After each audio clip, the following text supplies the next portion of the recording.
Meus irmãos e minhas irmãs, vos saúdo com a paz do Senhor. Sou o professor Gisel Costa e este é o seu canal EBD em Ação.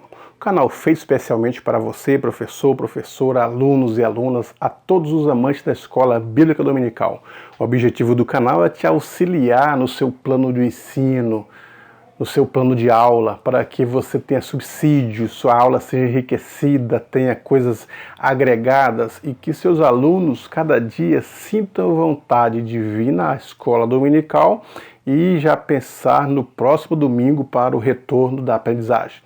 Então este canal tem esse objetivo de te auxiliar, de te nortear, de te ajudar de qualquer forma com subsídios teológicos, subsídios doutrinários, geográficos, todos os subsídios que pudermos disponibilizar para o professor e a professora, estaremos fazendo aqui a cada semana para ajudar os nossos professores de escola dominical, que se reúnem por todo o Brasil e pelo mundo nos domingos de manhã. A escola dominical é a maior escola do mundo, onde milhares de pessoas se reúnem cada domingo para aprender sobre a palavra de Deus. Quero agradecer a você que é inscrito no canal. Te agradeço pela sua inscrição, te agradeço pelos likes, pelos compartilhamentos, pela divulgação do trabalho nas redes sociais, pelos comentários que tens feito. São diversos os comentários que recebo no canal EBD em Ação e sempre que posso vou lá e respondo os assinantes do canal. Então você que ainda não é um inscrito, eu convido-te a inscrever. Você que está acessando pela primeira vez o canal EBD em Ação e ainda não é um inscrito, clica nessa tarja vermelha com letras brancas escrita inscrever-se. Clica nela, aí você se tornará um inscrito. E aí, se tornando um inscrito, você vai assistir os vídeos. Se gostar dos vídeos, dê like, bastante like, dizendo gostei dos vídeos. Aí você pode compartilhar, divulgar, comentar. Faça bom uso desse trabalho que é exatamente para isso, para que o nome de Cristo seja glorificado e estes ensinos alcancem corações sábios e desejosos de aprender mais da palavra de Deus. Você pode acessar também os trimestres passados, aulas dos trimestres passados. Elas estão em playlist, você clica lá, são pastas, cada pasta tem o trimestre inteiro. Aí você pode assistir o trimestre que quiser, assistir, divulgar, compartilhar, fazer aquilo que você deseja com estes vídeos para auxiliar a você e aos demais que assim se interessarem e estão ávidos por conhecimentos bíblicos. Hoje estaremos estudando a lição de número 2 do quarto trimestre de 2019. Ela está datada do dia 13 de outubro de 2019 com o título O Nascimento de um Líder Profético em Israel. E o textuário é 1 Samuel 1 e 20. E sucedeu que, passando algum tempo, Ana concebeu, teve um filho e chamou seu nome Samuel, porque dizia ela, o tenho pedido ao Senhor.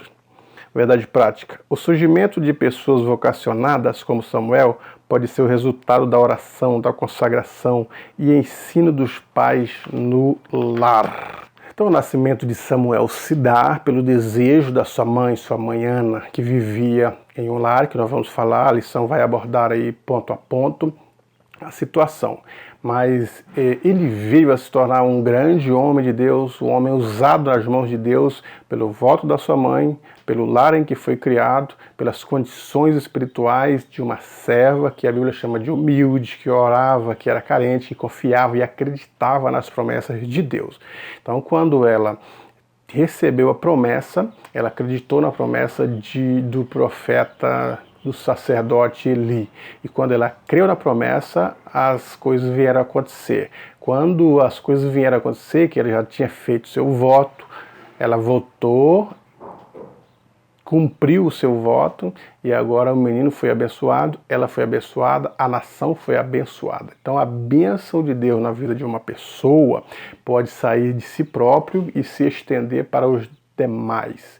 No caso de Ana, a bênção que ela buscava, que era um filho, fruto de um filho, esta bênção se estendeu para a nação de Israel. E por que não dizer que chega-nos até hoje? Porque ali nós temos lições, tiramos lições da vida, da história de Samuel e aprendemos com ele. E essa praticidade também na fidelidade pode nos levar a bênçãos decorrentes desta história verídica. O primeiro tópico fala do ambiente familiar de Samuel. Onde Samuel nasceu? Nós vemos aqui que a lição fala que no capítulo 1 de Samuel, o ambiente em que ele nasceu, a família que ele nasceu, o seu pai, Elcana, tinha duas mulheres, Ana e Penina. Ele viveu num ambiente de um lar que teria conflitos, que havia disparidades, que havia brigas, rivalidades. E qual é o lar que não tem essas questões? Todos os lares podem ter suas contradições. Se você observar, na família de Adão, teve consequência. Na família de Noé, tivemos consequência. Na família de Abraão, consequências negativas. Na família de Davi, consequência negativa. Então nós observamos em todos os lares que há as questões de conflito. Todavia, não são os conflitos que norteiam a vida de uma pessoa. Não são os conflitos em si que vai determinar o futuro de alguém, mas os conflitos ou a superação destes conflitos, perseverando na palavra e na fidelidade de Deus, é quem vai dizer quem somos, é quem vai nortear os nossos filhos. Em todos os lares há conflito, mas não são os conflitos que determinam o futuro dos filhos, são a superação dos conflitos, são a vivência na palavra de Deus, porque quando nós decidimos servir a Deus com fidelidade e queremos a bênção de Deus, no caso de Ana, vivia em conflito, mas ia para o templo, tinha os seus conflitos em casa com o marido e com a rival, mas acreditava em Deus. A superação destes conflitos fez com que ela tivesse bênção e essas bênçãos viessem para o futuro da nação de Israel. Então é assim com a nossa vida. Todos os nossos lares nós temos conflito, mas superar esses conflitos, acreditando em Deus, buscando a Deus com fidelidade e humildade, é que vai trazer o retorno das bênçãos para aquilo que estamos buscando. A Bíblia diz que Elcana era um jovem sacerdote da família de Coate.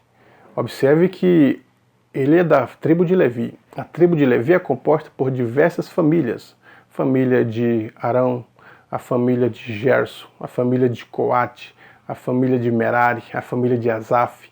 E cada família com as suas funções específicas. A família de Elcana não era a família de sacerdote, senão ele era proveniente ou descendente de Arão. Então a família de Arão é que era a família de sacerdote. Os filhos de Arão, Eleazar, Itamar, Nadab e Abiú, eram os sacerdotes, que ministravam dentro do tabernáculo. A família de Elcana era os coatitas. Os coatitas eram responsáveis por carregar os utensílios do tabernáculo. Eles não poderiam ver os utensílios, não poderiam tocar nos utensílios, a não ser nos varais para carregar.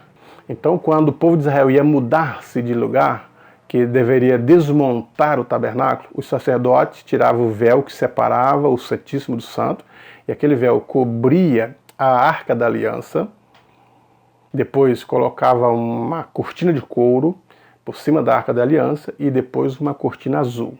E assim cobria os demais utensílios, seja o castiçal, a mesa dos pães da preposição, seja o altar de incenso, eram todos cobertos. E cada um tinha os varais, tanto a mesa quanto o altar de incenso, quanto a Arca de Aliança, que era para que cada um pegasse na ponta daquela vara e carregar. E quem fazia este movimento de carregar os utensílios, sem tocar neles, eram os coatitas. Eles eram responsáveis por carregar todos estes utensílios. Então, pela lógica, o máximo que Samuel deveria fazer, porque ele era da família dos coatitas, da família de Coate, era carregar os utensílios. Todavia, por causa da fidelidade de Ana, e mais além do que isso, ele quebra as exceções. Ele chega a ser sacerdote sem ser da família de Arão.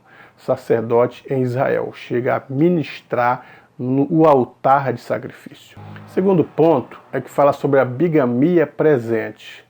Lógico que isso não era uma atitude determinada por Deus. Desde o primeiro livro de Gênesis, marido de uma só mulher, fez o homem e a mulher, marido de uma só mulher, é o que está escrito em Gênesis, o princípio do casamento. Agora, por causa do pecado, dos assassinatos, de repente a bigamia, nós já vemos já no primeiro livro a consequência do pecado de Adão. Nós observamos um homem que chega e diz assim, vejam, aí fala para sua mulher, Admá Esilá, matei um homem porque pisou no meu pé. Então ele comete ali um pecado de assassino, matou alguém porque pisou no pé dele, e está falando para as suas duas mulheres. Quer dizer, a bigamia já está presente no primeiro livro. E isso vai se estendendo, a projeção do pecado vai se alastrando, vai aumentando. Não que Deus concordasse ou concorda ou concordaria com a bigamia. Não, a primeira instituição foi disso. Lá no Novo Testamento convém que o bispo seja casado, marido de uma só mulher. Também falando da monogamia no casamento, só uma mulher. E também só um homem. Então Deus não concordaria. Agora, aquilo era tolerado nas famílias dos períodos passados, famílias tradicionais, períodos antigos, aquilo era tolerado. Ali estão vivendo uma outra época, a época da lei. Então a lei já norteava sobre essas questões. Ela já direcionava. O professor pode observar e ler as referências que falam sobre isso, né? Lei Deuteronômio 21, que vai falar sobre a bigamia, o que a lei dizia sobre a bigamia, explique para os seus alunos que ela era simplesmente tolerada. Hoje nós não vivemos na época da lei para que se tolere a bigamia. E até as culturas dos países são diferentes. Aqui no Brasil, no nosso caso, não é cultural o homem ter duas mulheres. Não é normal, não faz parte da cultura brasileira. O homem casar-se legalmente com 2, 3, 4, 5 mulheres. Por mais que alguém possa ter outras mulheres, mas isso legalmente não é ainda acessível no Brasil. E alguns estudiosos ainda acreditam que por Ana ser estéril, Elcana casa com Penina. Porque estamos vivendo em uma cultura em que o casamento, e principalmente os filhos, era sinônimo de bênção. Era inadmissível um casal ir para uma festa e não apresentar os filhos. Se um casal chegasse para uma festa e a mulher fosse estéril, era como se ela fosse amaldiçoada, ela ficava envergonhada na festa. Não tinha condições de estar à vontade naquela festa. E a felicidade perambulava. Era a cultura daquele povo dizer que uma mulher estéril era amaldiçoada e o casamento seria amaldiçoado. E até porque, principalmente os filhos homens, eram sinônimo de bênçãos.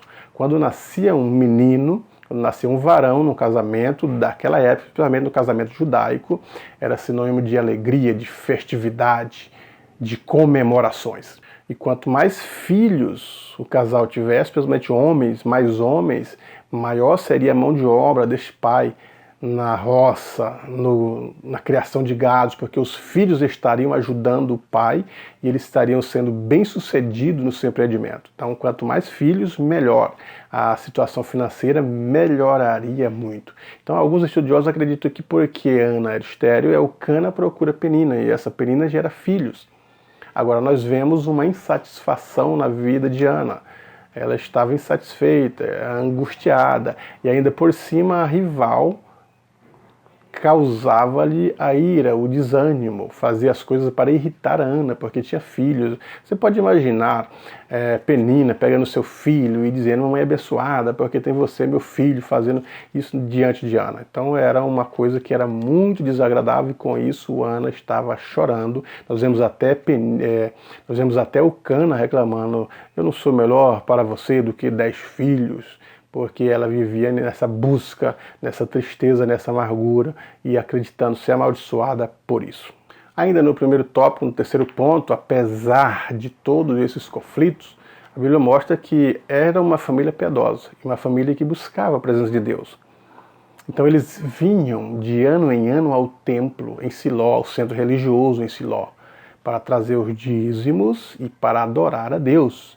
E Ana vinha também com a família para servir a Deus, buscar a Deus, vinha adorar a Deus. E ela então chorava e buscava a presença de Deus, saciar o vazio que existia, a tristeza, preencher aquela amargura que ela tinha. Então uma importante lição aqui é que, apesar dos conflitos, as famílias devem continuar buscando a Deus. Apesar dos conflitos internos, as famílias devem continuar louvando a Deus. Apesar dos atritos nos lares, as famílias devem continuar adorando a Deus, buscando a Deus.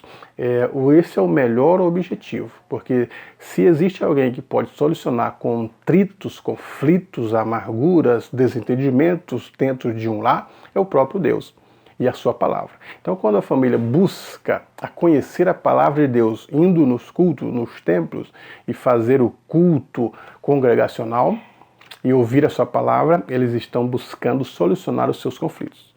Não é porque há desentendimento e atrito nas famílias que vai se deixar de buscar a Deus ou que Deus vai deixar de receber o louvor, a adoração, a busca e a petição destas famílias. Não. Deus continuará com o coração e com a mão estendida para as famílias que buscam a solução dos seus problemas nele. Ele, então, resolverá. É aquilo que o salmista disse: entrega a Deus o teu caminho, confia nele e o mais ele tudo fará. Segundo tópico, Samuel, fruto de oração. E fala da primeiro tópico aí, primeiro ponto, a humildade de Ana. Ela era humilde. Ela, apesar disso, ela vinha e ia para o templo e adorava. Então ela era uma mulher forte, porque aguentava as provocações de Penina, uma mulher decidida e uma mulher que ia e entregava a Deus. A melhor forma de resolver os conflitos não é tirar satisfação, não é querer ter razão. Muitas pessoas pedem razão quando querem razão, quando vão sobre seus rivais e querem razão e as provocações surgem e as coisas, em vez de se resolver, pioram. Agora, Ana não, ela ia para o templo e ali ela ficava simplesmente balbuciando para Deus.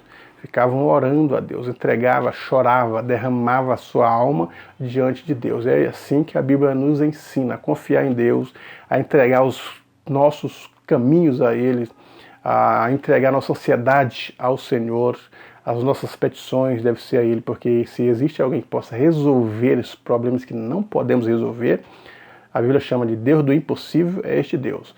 Então Ana fazia exatamente isso. Ela poderia entrar em conflito, querer sair de casa, tirar satisfação com Penina, que procurava a ira dela, perder o controle, mas Ana tem uma qualidade muito grande, ela não perde o controle, não perde a esperança, não se desanima, não se deixa se abater pelas provocações de Penina e ainda vai para o templo a si mesmo, sendo estéril, vai buscar a Deus, vai orar, vai estar na presença de Deus como uma lição grandiosa para a nossa vida. Ana e a amargura da sua alma é o segundo ponto aí do segundo tópico. Quer dizer, ela tinha aquela amargura, principalmente por saber que era estéril. E segundo, por perceber que, sendo estéril, acreditava-se que era amaldiçoada. E segundo, porque a felicidade não estava ali nos seus filhos, porque ela não tinha os filhos. E terceiro, porque o coração do seu marido estava na família, nos filhos. E a sociedade também observava. Então ela era uma vida tristeza e amargurada. Todavia, ela ia para a casa de Deus orar. E uma certa feita, ela estava simplesmente balbuciando, talvez porque não tivesse palavras, talvez porque não queria que os demais à sua volta ouvissem o seu clamor. Porque os israelitas, nesse período, eles oravam em voz alta, clamavam, buscavam, se prostravam, se derramavam com voz alta. E Ana está simplesmente balbuciando palavras. Ela está simplesmente entregando a Deus. O interesse maior da sua oração, o objeto maior, é Deus. Se ele ouvir, ela está satisfeita. E o sacerdote, ele percebe que ela está simplesmente balbuciando e faz uma suposição, que é uma suposição errada, talvez por falta de discernimento.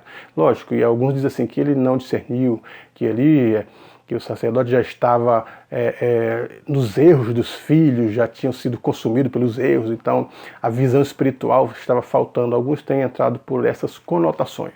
Todavia eu prefiro dizer porque não era um costume dos israelitas orar em voz baixa ou balbuciar, mas todos vinham orar com objetivos propostos, orava em voz alta, então ele estranhou aquilo. Ele estranha e vai buscar satisfação. Talvez não seja uma falta de discernimento, mas talvez algo inusitado chamou a atenção. E ele diz então que ela estava embriagada e não deveria estar no templo embriagada. E ela diz, não, meu Senhor.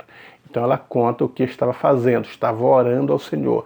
Então resolve contar para o sacerdote a situação do seu coração e da sua vida.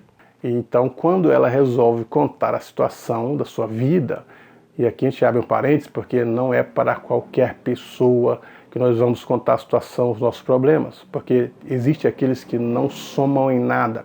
Em vez de ajudar nas bênçãos, atrapalham as bênçãos.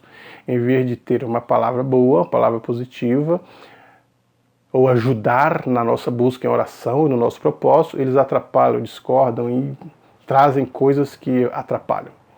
Ela contou para a pessoa certa, para o sacerdote. E ele entendeu e disse, vai em paz.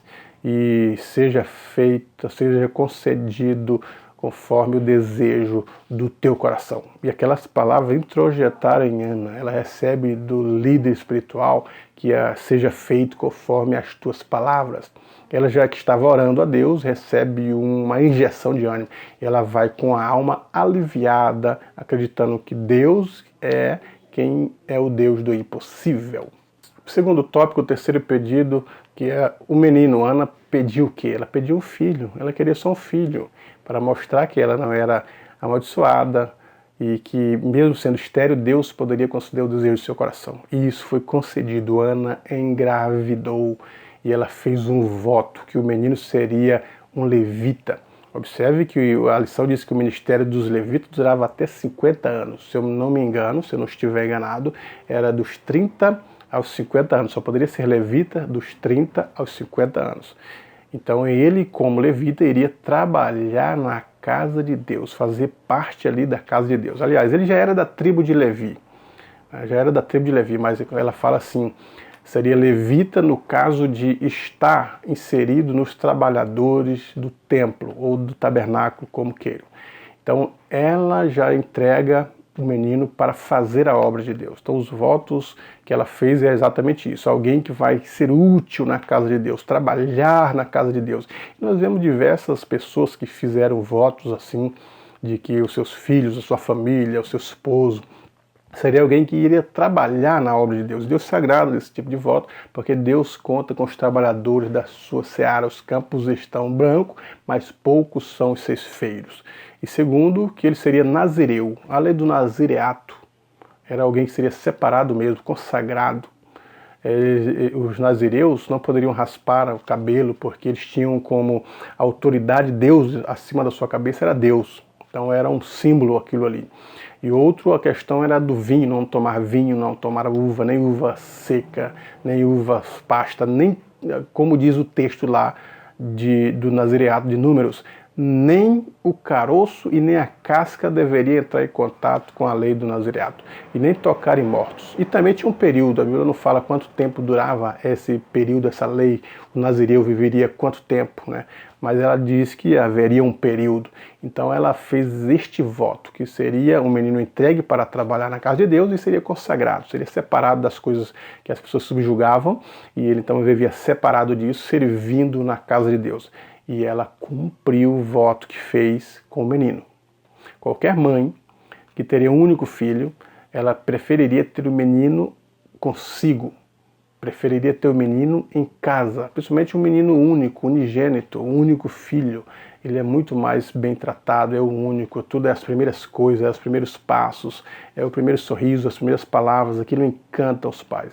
Todavia ela abriu mão dessa questão da maternidade, das primeiras coisas da maternidade, para dar a Deus. E é assim que Deus sagrada a nossa oferta, a melhor oferta era para Deus, a melhor oferta é para Deus, as melhores coisas é para Deus, as primícias do povo de Israel, as primeiras colheitas, as primeiras uvas, as melhores uvas eram para ser dada como oferta a Deus, e Deus se agrada daquilo, as primeiras coisas para Ele, as primeiras horas do dia dedicado para Deus, e assim Deus concede o desejo do coração de Ana. Terceiro tópico, a dedicação de Samuel, o nascimento de Samuel. Diz que nasceu e o nome Samuel significa ouvido de Deus. Seu nome é poderoso, uma homenagem que ela foi ouvida, Deus ouviu o clamor de Ana, porque assim a Bíblia diz que Deus, o seu ouvido não está gravado para que não possa ouvir. Ele diz para Moisés em Êxodo 3, tem ouvido atentamente a aflição do meu povo, então eu tenho ouvido o seu clamor, então Deus ouve, então Ana disse que ouviu, Deus ouviu ela, então ouvido de Deus, ou o nome de Deus é poderoso, uma homenagem a Deus que teve esse poder, só Deus tem o poder de fazer isso, tornar uma mulher estéril em alegre mãe de filho, como diz o texto sagrado. E Ana então deu esse nome de Samuel. Todo o prefixo El, ele é relativo a Deus, né? Elohim, e o El, todo o que tem El, seja o Daniel, Samuel, Rafael, todo o prefixo El, ele leva o nome do Deus poderoso. E então Samuel levou o nome desse Deus poderoso. O cumprimento do voto é que todo ano eles subiam para a casa de Deus, e Ana não só foi quando desmamou o menino, enquanto ela estava mamando, ela não foi talvez 3 anos depois, quando o menino já estava desmamado, é que ela subiu para ir na casa de Deus, juntamente com sua família. Elcana ia dizimar, ia ofertar, fazer os rituais das leis cerimoniais, e Ana também foi com ele e entregou Samuel para servir a casa, cumprindo o voto. Ela cumpriu o seu voto, e nós, quando cumprimos o voto, isso é agradável aos olhos de Deus. Então Ana cumpriu seu voto, dando Samuel a serviço. Ele foi servir, assistir à casa de Deus. Ainda menino, porque nós percebemos que no meio da noite, Deus falou com ele, ele correu achando que era Eli, dizendo: sim, meu senhor. Ele: não te chamei, meu filho. E isso por 3 vezes Deus apareceu de Samuel, Samuel. E ele ainda menino, não discernindo a voz de Deus, da voz de Eli, corria e se apresentava a Eli. Até que Eli o orientou, percebendo que Deus chamava Samuel, queria falar com ele. Então Deus falou com Samuel. Então nós percebemos este voto sendo cumprido. Ele foi doado para a casa de Deus, foi assistir ainda na casa de Deus como ainda menino, na infância, como Ana havia prometido. Então Ana lembrou a Eli, dizendo, talvez ela trouxe a memória de Eli: você se lembra, meu senhor, de quando eu estive aqui aflita, orando, com o coração partido? E ela disse: então aqui está o menino, Deus concedeu conforme a minha petição. Ele me ouviu, por isso o nome Samuel. Ele abriu a minha madre, por isso Samuel, por isso o nome Samuel, o Todo-Poderoso. E entregou cumprindo o voto, eu vou deixar esse menino aqui porque eu fiz voto. E ele recebeu o voto de Ana. Então Samuel passou a estar entre Eli ali na casa de Deus e aprendendo das coisas de Deus.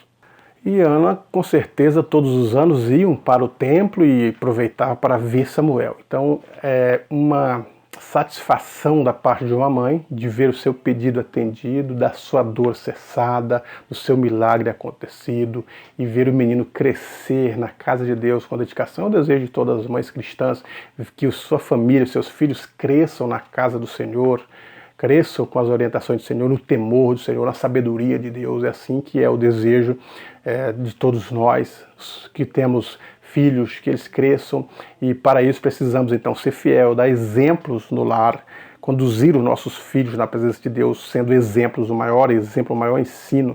O livro aberto é a nossa dedicação, sendo fiéis a Deus, temendo a Deus, buscando a Deus, dependente de Deus. E Ana tinha certeza que, por mais que ela não tivesse todos os dias seu filho na sua presença, ela poderia ir ao templo quando quisesse e ver Samuel dedicado a Deus. Então a lição de hoje fala sobre isso, fala um pouco sobre família, fala sobre a dedicação, e por mais que houvesse conflito, a superação deste conflito, a resposta de Deus em reverter a situação do coração amargurado, do coração contrito. E Ana então se entra para a história do povo de Israel, a história dos reis, dos juízes, e a história de um povo bonito, como exemplo para que a nossa vida, quando passar pelos mesmos percalços, ter lições preciosas e a gente conseguir sair do outro lado ileso com a bênção de Deus e as mãos de Deus sobre a nossa vida, enriquecido pela palavra de Deus. Portanto, professor, professora, que você possa nortear a sua classe com esses exemplos de Ana, com esses exemplos de superação, de dedicação, de fidelidade e das bênçãos de Deus sobre a nossa família. Que Deus em Cristo te abençoe. Uma boa aula, professor e professora.